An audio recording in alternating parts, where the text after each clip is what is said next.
Well, yeah.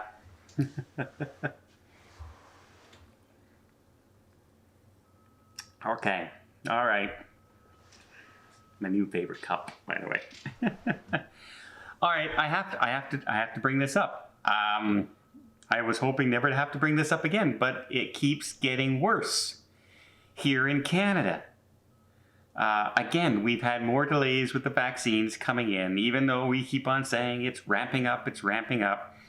But if you remember, here in Canada now, we've decided to go 4 months between doses. Not the recommended 3 to 4 weeks. 4 months.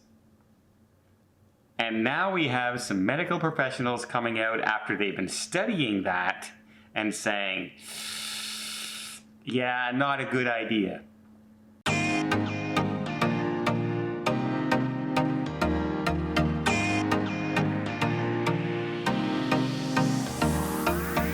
So I remember when I think it was British Columbia who first announced this here in Canada, and then Ontario right away said, hey, that sounds like a good idea, everybody. Let's go 4 months because then we can get more doses in arms. And I'm going, well, you're supposed to go 1 month, so now you're going to go 4 months. I get it. I get it. That's so you can say you're vaccinating 4 times as many people. When in reality, you're doing 25% of that number. In reality, it's getting the full protection. And they said, oh no, there's a huge scientific thing that says that you immediately start to get protection when you get that first dose, up to 80 to 90% protection right away. That was true. That was absolutely true. The trouble is, it starts to drop until you get the second dose. And so there's now been studies out there since all this was announced, and they found that people who got the second dose 3 to 4 weeks later had a 90% or higher resistance to the virus. After 3 to 4 weeks, you get that second booster shot, you go up 90% and higher. And then they tested in 5 weeks, and they said the number dropped to as much as 40%. Yeah, get that number in your head. From 90% effective to 40% effective after 5 weeks or later. And guess what? We're going 16 weeks. 3 times longer than that study. Can you imagine how low that number might drop by the time that person gets their second dose in 16 weeks? But boy, it sure looked good then, right? It sure looks good that, well, look, we're ramping up, everybody. We're ramping up. We're vaccinating all these people. No, you're not. It's like when they say, we are really proud of how many vaccines we've bought here in Canada. We bought more vaccines than almost every other country in the world. We have procured tons and tons of vaccines. Well, it doesn't matter how many vaccines you buy unless they actually come to your country.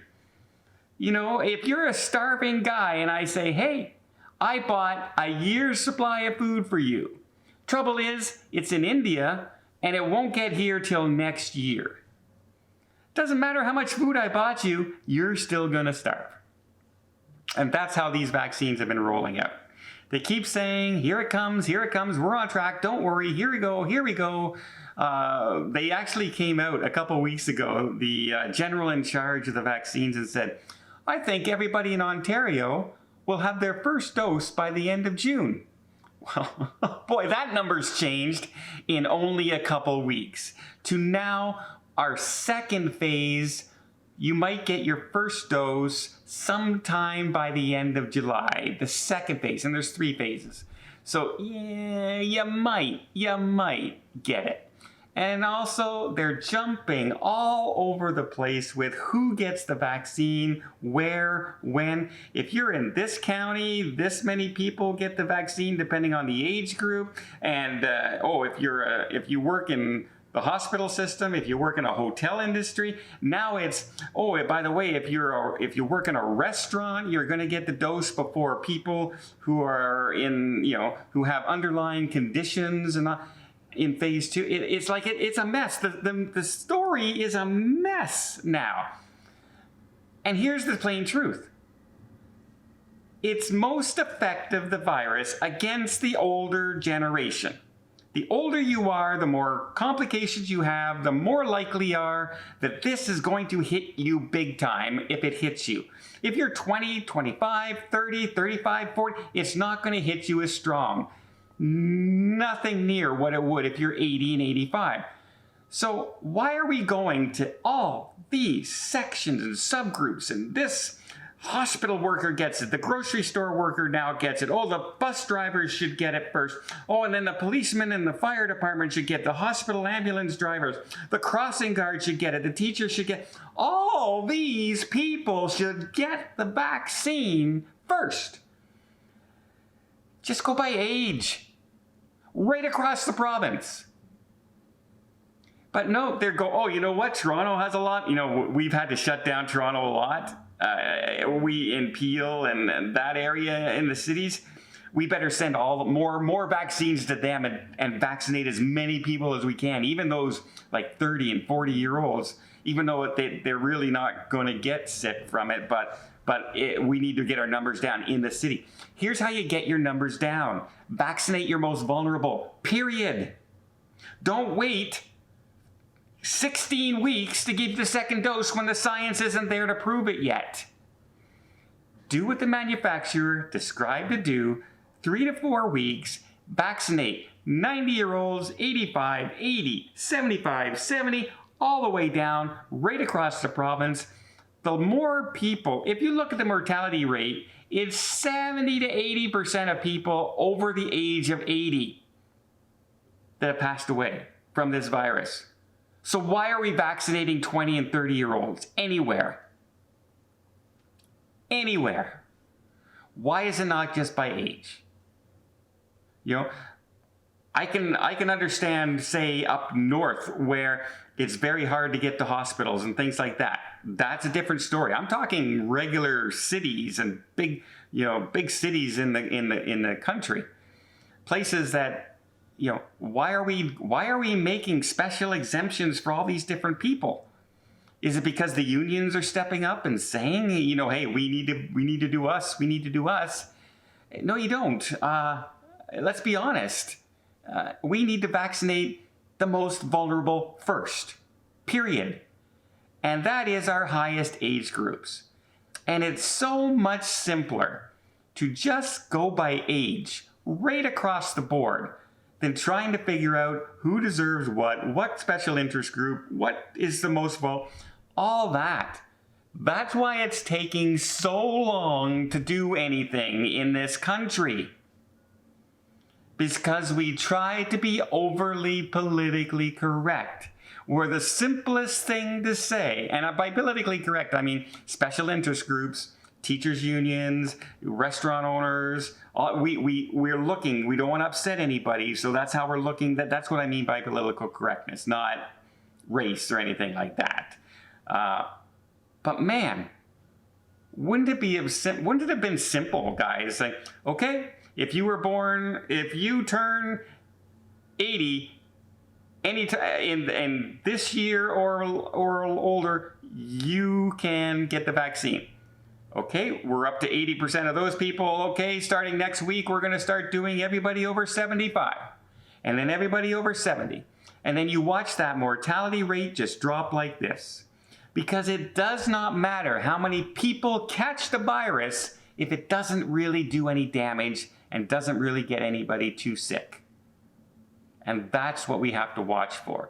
If we keep waiting for 0 cases and spreading it around to all those, that mortality rate's going to stay where it is and nothing's going to change. So no, do not tell me that we need to vaccinate anyone not in that most vulnerable predicament. I don't understand. And especially, why are we going 16 weeks when there was literally no science behind it. No science. And now the science is coming back and saying, yeah, it drops to 40%. 40% after 5 weeks. Can you imagine after 16 weeks what it might be at? And then they wonder why people are losing confidence. It's because they keep flip-flopping. Flip-flop, flip-flop, flip-flop.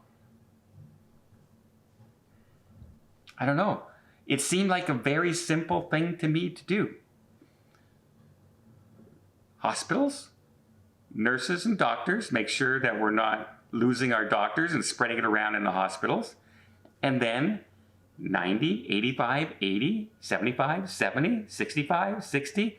I bet you had they done that right from the beginning here in Canada, our mortality rate would be 10% of what it is now. But we still have places in this country that people over 80 still haven't been vaccinated. But we have 40-year-olds, 20-year-olds, 30-year-olds that have been. I guess we got to get those 80-year-olds out and get them working in a grocery store or something. I don't understand the system. It's a head-shaking thing. Your health, your well-being should never be left in the hands of politicians who are trying to look good.